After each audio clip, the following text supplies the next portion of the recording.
October 10th, 2021, 2:10. This was the day and time I'd first finished reading Goodnight Punpun. It was the first ever manga to have gripped me in a way that I can't exactly explain. While I do like to allow myself to connect with media, in many cases, especially with contemporary art, a lot of the time stories and characters don't quite climb over those personal walls. But this manga, with its own two hands, tore them down. Punpun is a story that stays with you. It has an avid effect on you as a reader, and whether it's a big or small impact really depends on your mental and emotional vulnerability. In fact, this is a manga that is infamous for breaking people.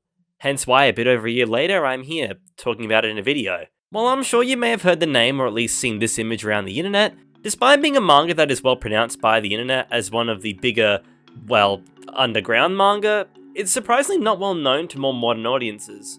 The internet, when talking about Inio Asano's Oyasumi Punpun, often relate the story of Punpun to two emotions, pain and depression, and you know what, that's totally fair. This manga is downright tragic and even unholy at times. And while without question Oyasumi Punpun is a devastating read with plenty of horrific moments within it, Punpun is also a story of hope through struggles grounded in realism. But as righteous a message as that is, the idea of things will work out somehow to Asano is merely a cliche. While you do see some hope in our central characters' lives, what it takes to achieve those moments feels vastly unfair. These abhorrently high hills come with very little reward sometimes, which is painfully realistic, right? And to me, that is at the heart of the story's terror. What makes the story of Oyasumi Punpun so frightening isn't just the grotesque circumstances that culminate to make Punpun Onodera's life.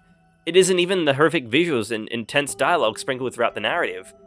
But instead, what makes this read so terrifying is just how real, raw, and brutally honest it is. Inio Asano isn't afraid to show you everything, and my god, does he show you everything. It's in this real and brutal honesty that something even deeper manifests. Inio Asano manages to create the story of someone who is so detached from our everyday reality, yet seems somehow so familiar. Even the most sane of people might find themselves linked to Punpun's story in some way. Inio Asano manages to very easily weave Punpun's reality with ours. It does this in multiple ways though. It happens in a symbolic, physical, and thematic sense. The symbolic being the way in which Punpun's character avatar changes throughout the story to better reflect how he's feeling, the physical being how intense spread like these grab our attention and make us feel a certain way, and the thematic being how the centralized themes of Oyasumi Punpun reflect us, the reader. You know that Denji meme, the one about how that guy is me for real? Well, at times, this book makes you relate, even when you don't want to. And that is why I cannot recommend this manga to anyone, because on the surface it's a story of fictional characters in a real-world setting surrounded by very real outcomes and harsh realities, but at its core it's a deeper reading into the human psyche. In particular, the darkest part of ourselves that we pretend don't exist, but very much do. This video aims to talk about the interconnections this manga has with our world, so despite the video length, I'm only going to be talking about very specific moments in this series. And that is because I know a fair few of you would likely ignore the title and I wouldn't want to spoil the experience for you. But I will have to talk about certain things, so if you want to go into this completely blind, you shouldn't watch this video. And to also clarify before we begin, if you relate to Punpun on every level, see a professional. Like, right now. No, I'm not kidding. Like, before you hurt someone. I'm not at all insinuating that everyone will relate to him in every aspect, but they will relate on a few themes and ideas residing within the main story. And I think one thing the majority of us internet dwellers can relate on is the very first theme, a unifying despair we call loneliness. Punpun throughout this series is often keeping to himself. His troubles stem from his childhood and continue to infect his everyday adult life. These are the profound impacts of neglect on full display. He was born into a household of abuse, his parents often argued, his father would often drink and get physical with his mother, whilst on the other hand, his mother was abusive to Punpun in both a physical and mental sense. While his father has made some genuinely horrible decisions in the past, he is genuinely caring for Punpun, but absent in his life, whilst his mother lives with him and has grown to detest him. Starting off since he was very young, Punpun would constantly cry, but over time as he grows, he doesn't necessarily overcome this abuse. He instead just accepts it and pays it no attention. He does this by simply cutting himself off from being emotionally involved with his family, hiding in his room, blanketing his emotions through excessive masturbation, and filling his mind with thoughts to feel less alone in circumstances. But those thoughts manifest into something truly evil. Punpun, despite having a support network of friends, never really talks about his trauma at home. In fact, I'd argue he has just convinced himself that this is normal. The manga kind of insinuates this, as the moment we witness his mother's collapse on the ground after getting into a fight with Punpun's dad, he does very little to react. Punpun, I've got bad news. A robber snuck into our house. Punpun, I'm telling the truth. A robber really did sneak into our house. You believe me, don't you? This moment is testament to how Punpun conducts his everyday life. He feels the need to say nothing because this is the norm in the Onodera household. We also don't revisit this entire ordeal until much later on in the story, when we find out what truly happened that night, which I think is exactly by Asano's design. It's an unfortunate commonality in stories of abuse that those undergoing it are sometimes unaware that it's even happening to them, or are even unaware that abusers are just genuinely horrible people with supporting actions that are equally terrible.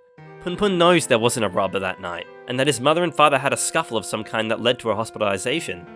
But it doesn't faze him, because that's just how it's been all these years. He doesn't speak up, because he feels his voice is insignificant.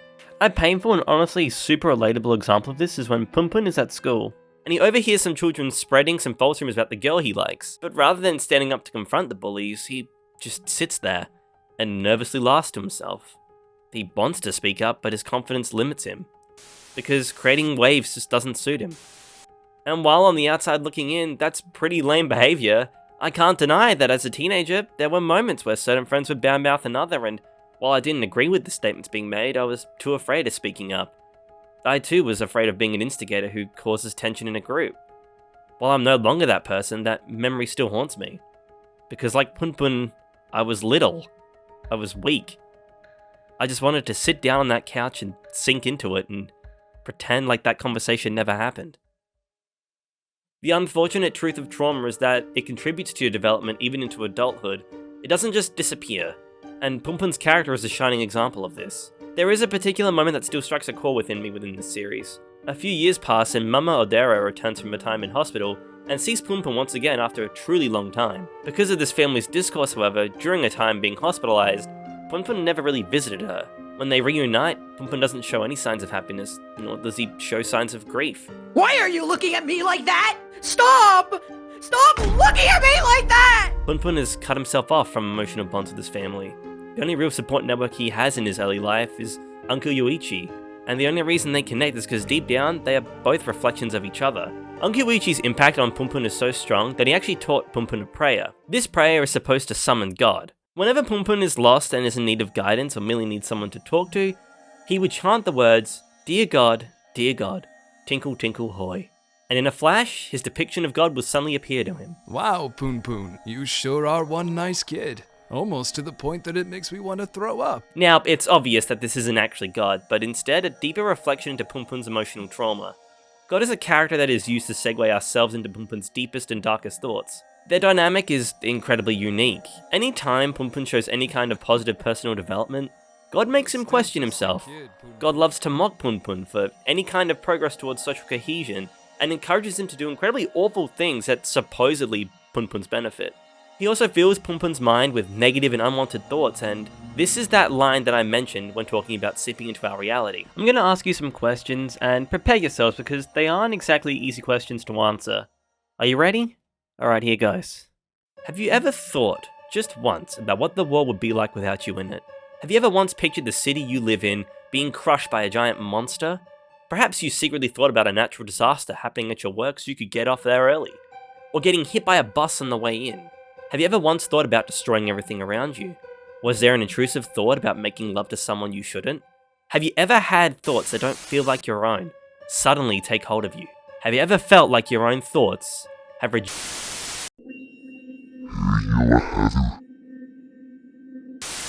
These strange but intense questions are a deeper part of ourselves we don't want to show.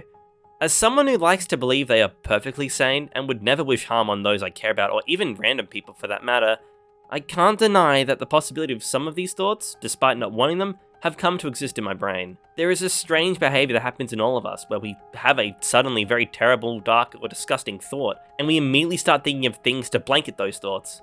God in this series are those awful and intrusive thoughts, and throughout the manga's runtime we see Punpun rejecting them, trying to cover them up with a band-aid, but at times, the adhesive from that band-aid gives way. With his parents and even his own thoughts essentially rejecting his existence, Punpun continues to shut himself off, and into adulthood we see the fear of loneliness and the darkness that comes with it take control of his entire life. But there is one person in Punpun's life who truly, on the deepest and darkest level, understands him.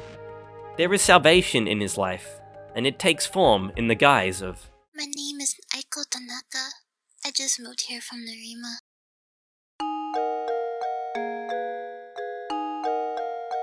This is the one character that has had the most profound impact on Punpun's very existence, and in my opinion is the greatest character in this entire manga. Aiko Tanaka is Punpun's first true love. Upon seeing her, he is absolutely love-struck. As cliche as this is to Punpun, it's truly love at first sight. Over time, these two characters become closer, Punpun even sharing his first kiss with her. Hey, good for you, Punpun! While at first the relationship seems healthy, over time we slowly but surely see the cracks of trauma seep through every crevice of their time together. She very quickly becomes Punpun's motivation. Punpun's dream to help humanity move to Mars when the Earth becomes uninhabitable was essentially instigated by Aiko. While his love for space did come from an early age, what he yearned for didn't manifest until his meeting with Aiko. He even wants to own his own house someday on the moon, and even buy a house for his parents, where they can all live on Mars together. Hey, good idea, Punpun! The dream of space, however, is just a delusion though, created by Punpun's childlike brain. He merely dreams of being together with Aiko, running away from their hometown full of despair and broken dreams, and living someplace far, far away. A place called Kagoshima, where they can all start again. It's Punpun's neglect that has led to his obsession. Aiko and Punpun are broken characters. They are drawn to each other's despair, but are never truly honest with one another about their trauma. While what they share is their own twisted view of love, from our perspective as a reader, we only see codependency and the destructive nature of their relationship. But when relationships are manipulative and abusive, those involved are sometimes incapable of seeing it for themselves. It's a horrible and tragic situation for anyone to be in.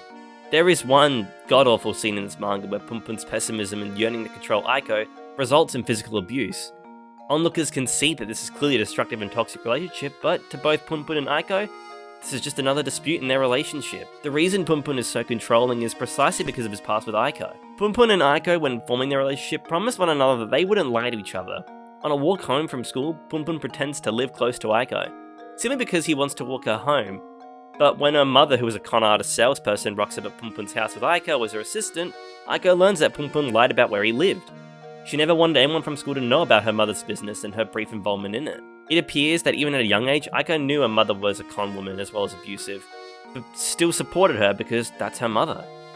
Punpun, unable to explain why he lied, merely promises he won't do it again, and Aiko swears that if Punpun ever lied going forward, she would kill him. Whether Aiko said this with the full intention to do so, or as a mere childish threat, Punpun takes full sincerity to her words, even going up to still believe that she would be the one to end his life. Punpun, essentially haunted by these words and obsessively in love with Aiko from the past, searches every day for her in his adult life, only to turn up short most of the time. Determined to move past this and rid of this side of himself he despises, he decides to put on a facade. Putting on this mask allows Punpun to explore sexual relationships with other women, whilst also allowing him to change himself and be more confident.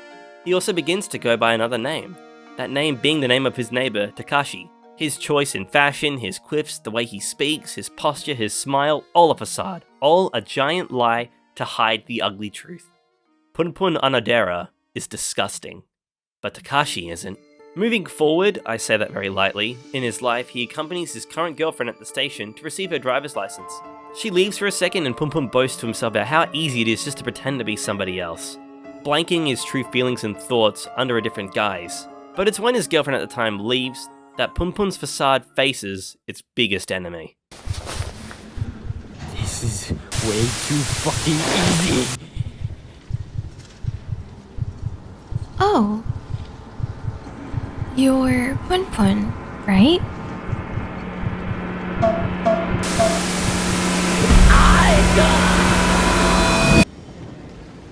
His mannerisms immediately cease. Even after all this time, Punpun remains the same. A slave to his fractured past and captive to his memories. But something irks Punpun even more than seeing Aiko here after all this time. Aiko seems different somehow. No, this person looks like Aiko, but she doesn't act like her. Aiko seems well off, normal, successful. Aiko seems happy. And this frustrates Punpun to no end. Seeing someone he thought about religiously suddenly reappearing back into his life, completely changed and seemingly happier despite his mental entrapment to her all this time, infuriates him. How can she be so well off when the same amount of time has passed and Punpun is doing what he was suffered? Punpun gives into his despair and decides to break Aiko himself, forcing himself onto her, only for her begging to stop him in his tracks. This awful moment is the cornerstone of Punpun's despair. This moment is the beginning of the hill for what hell is still to come. While Punpun's facade has faded and his true self has now been shaped out, another facade still remains, and that facade belongs to Aiko. In truth, even she is lying about her life. You promised me that if you ever betrayed me again, then I could kill you. Aiko is a complicated character, but we understand her thought process to some degree. She also lived in an abusive household, but her circumstances are quite different. Aiko since a young age was physically abused by her mother on and off for days. She also lived in a decrepit house that lives in bankruptcy. Her mother is supposedly unable to walk and therefore unable to work, and it's up to Aiko to pick up the slack to support her. Despite everything, Aiko still loves her mother, but that twisted love is what unfortunately led to Aiko being the way she is. Aiko wanted to reach Kagoshima solely to live her own life with the person she loves, but she needed someone who loved her and understood her to help her get there. Even at a young age, she wanted an escape. Living in the situation for years and years, only one person can break her out as well, and that person is Punpun. The only person who was equally fucked up mentally to make her dreams a reality. So now I ask, how does this whole ordeal weave into our reality? Well, unfortunately, it's actually really simple. When reading this, I found myself questioning just how people in high school were going. While it is unhealthy to compare oneself to others, and I totally agree, we as humans just can't help ourselves but be a little bit curious about it. And while success is different for every person and everyone's dreams may be different, you can't help but wonder how you're doing compared to the rest. I have a friend who is an elite soccer player now and they're playing a sport they love since high school. I can't imagine they're not happy. Another friend of mine is a professional vet, attending beautiful looking work functions and seemingly always smile in their photos and traveling on social media. And they're surrounded by animals every day, what's not to love? Another friend of mine has turned his mental health all the way around and has joined the Navy and looks incredibly good and is achieving absolutely incredible things. Yet here I am, at a job I can't say that I love, typing this script, thinking about how others are doing incredibly well for themselves while I'm just here, alone with my thoughts. Why is it that after 9 years on this platform, I've still not grown to be able to pursue my passions full time? Why is it that other people achieve my dream within the span of months? Why is everyone so happy when I'm here drowning in pessimism? These are the thoughts that plagued my mind when reading this, and this is how Asano weaves reality together with his work. But it's even deeper than that. Aiko was lying about who she really is. She isn't an actress like she led on. While it's her dream, she never accomplished it. It's a facade. Much like the smiles I see on my friends on social media. Sure, they've accomplished great things, but what we as people show online isn't our true selves. What it took to achieve these incredible heights, we won't truly know. Were those moments of bliss in those photos long-winded, or were they short-lived? Were the hills they climbed worth the despair along the way? When we were at our lowest, we don't want people to see it. We only want to show people the desirable aspects of ourselves. It's only specific moments we want people to see. The photos on my Instagram, the videos I've posted on YouTube, the tweets I've made, the texts I've shared, are all specific moments I want you to see, whilst the real me is still here, tapping all this out, not knowing if my words will really reach anyone someday. Man, I'm pathetic. But sometimes it's other people's words we need to hear. Sometimes we don't need to be heard, but be willing to listen. That person exists within this narrative and in our own lives too. Whether it be a family member or a friend, someone you look up to, or even song lyrics, sometimes we just need a few words to change our entire perception of ourselves. Hi there. I'm Nanju Sachi. We will talk about her in a minute, but first we need to talk about something that's actually incredibly important that I should address at some point, and that's, Hey yo, why he a bird though? Throughout the story, Punpun's appearance changes. While to us, his bird-like feature is unique, everyone around him sees him as human. The primary reason behind this is to give original readers a false sense of security. That seems familiar. His form also makes this series super easy to remember, as when you see this very simple drawing of a bird, we know what this series is after reading it for the first time. This drawing is simple, but also allows for intense and raw moments to feel super dynamic, as well as way more terrifying. But the greatest reason behind this design choice is that it can actively change to reflect how Punpun is feeling. What I want to focus on though is this design in particular. To me, it was the most striking and strange of Punpun's appearances. The pyramid, however, is quite a symbolic choice. If he stays within the pyramid, he is safe from being hurt. By putting his walls up, nobody can see how he truly feels. And with how strong these walls are, only from the inside can they truly be broken. His aim is to just blend in with his surroundings, not disturbing anyone and not being disturbed by anyone. The aimless life he lives whilst in this form gets challenged by the daughter of the real estate agent to whom Punpun is friends with. He has little reason to open up, nor does he have any confidence to stand up for himself when being criticised. He just silently sits there, uttering a few words with very little defences against her barrage. He assumedly agrees with every little thing she says, but it is then that Sachi steps in and argues on Punpun's behalf. It's true that Onodera is a little lacking, but that doesn't mean you can just lump him together with all the slackers of today's generation when you don't even know the first thing about his circumstances. This isn't something Punpun is used to, so even when undergoing Sachi's defense, he isn't able to say anything. This is the act that begins to chip at the pyramid that Punpun has become. The walls that Punpun had up to hide how he truly feels and stop anyone from getting close to him again open up, and he falls, breaking the cycle he put himself in. And you can tell that Sachi is the reason why Punpun was able to escape his despair, even if only temporary, as an exchange like this takes place. You really shouldn't drink so much. Shut up. Just worry about your own damn self.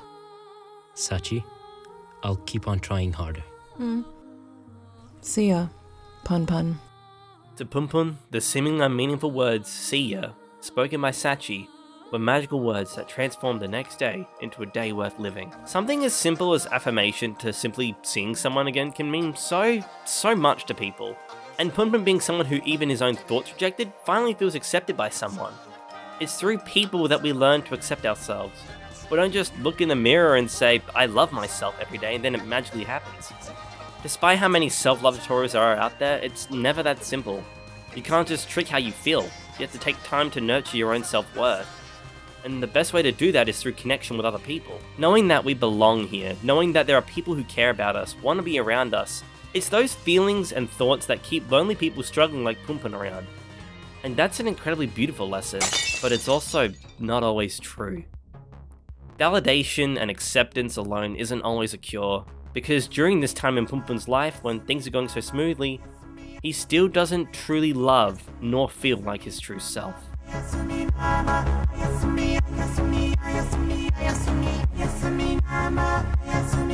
It is only when Punpun is truly awake that we see the rawest, deepest, but finally the most truthful Punpun Onodera. There are lots of awful things that happen throughout Punpun's early life, and even into his adulthood.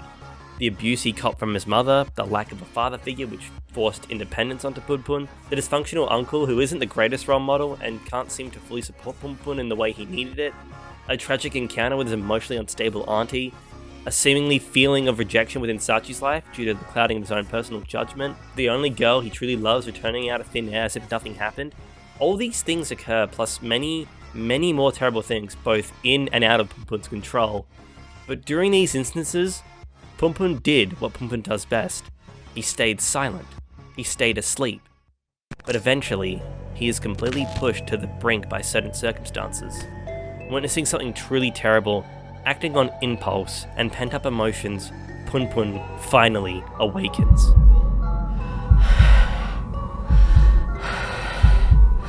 I know I've been waiting a long time I'm sorry. I'm sorry. for this moment. I'm sorry. Good morning, Punpun.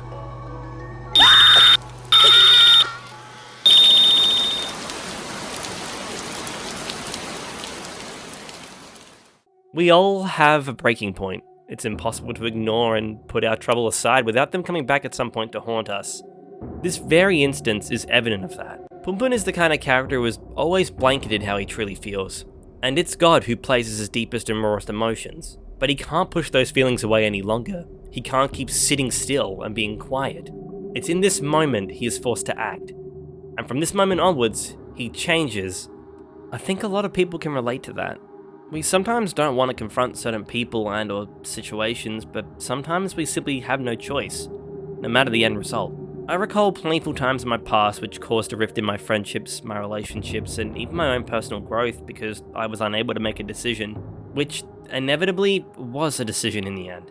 By doing nothing, you're doing something, but when you are pushed beyond that boundary, you can't help but act. And honestly, when you've lived a life where you remain silent, that first time standing up for yourself or standing up for others feels incredible.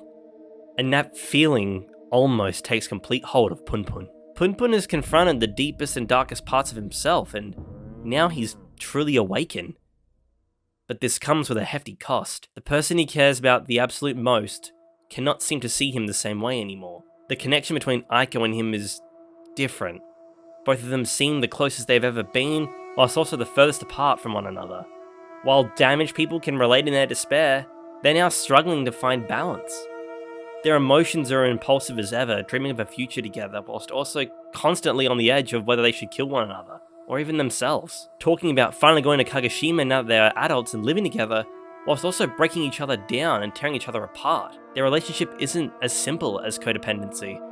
It's dark, abusive, repulsive, but to them, it's theirs.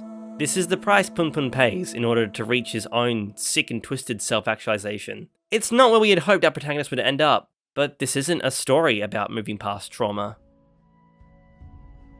Or is it? I won't get into spoilers, but despite everything being truly at an all-time low, Punpun is able to see some light in his life again. With all the terrible deeds onto him as well as all the truly evil things he's done onto others, there is a part of him that still wants to live a new life. There's a part of him that still yearns for change and still aims to see tomorrow through new eyes. He's tired of being led by the voice inside his head. He is done with his self-destructive life and tired of hurting others.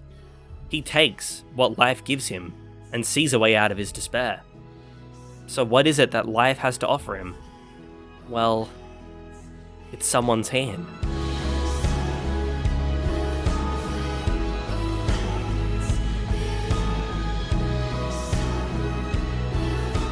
We sometimes don't realize just how many people are waiting for us at home. We're so caught up in our own despair that we sometimes just forget that people care. Even if we can't hear their voices, even if they fail to communicate it, while it's up to us to make an effort to make our lives feel worth living, it's okay to be dependent on people.